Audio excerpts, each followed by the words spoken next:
Hello and welcome. My name is Matthew Marquit, and in this particular video I want to give you guys a quick access to learning how to save your files and your projects so that you can either move them from a computer, say at school that you're working on, to home and vice versa, or send them to your teacher or somebody else.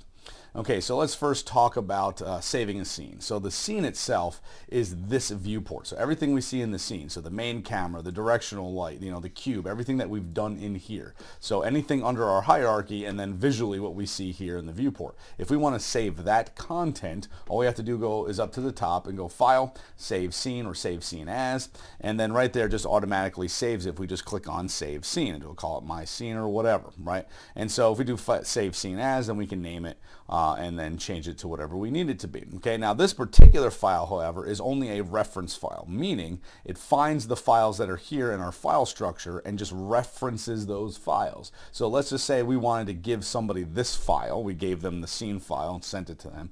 If they didn't have the rest of these files, it won't work, right? It will be nothing to reference. So keep in mind that this file only saves the scene and is only relevant if it comes with the rest of the project, which is the assets and all of these folders underneath it, right? The standard assets, which are packages we've imported, and the work files, which is our content, or whatever file structure you have.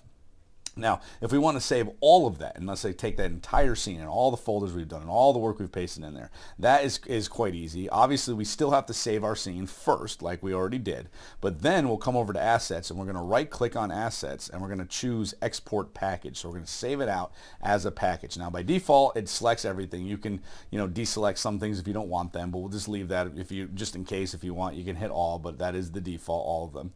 And then we can click on Export, and then we can call it whatever we want. So if I want to say call this, my package, we can do that, whatever it is, or my project, and then we choose the folder that we want to go to. So we're going to go to desktop, and then we're just going to hit save, and then we'll save out that package. So now that entire file structure, right, and this will just open up a little thing for the desktop. If I go to the desktop, you'll see the package file right there.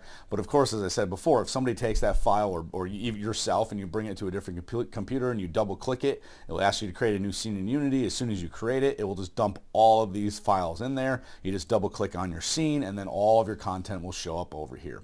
So that is basically how you can save things and transfer files. Of course, you always have the ability to make a build if you want somebody to play your game, but you need to have a player controller. You need to have it set up so that they can play. You can go to File and Build Settings. That's a whole nother video if you want to watch that. But either way, those are two ways of saving content, either for your own purposes or to send it to somebody else. Hopefully you guys learned something in this video, and I'll see you guys in the next one.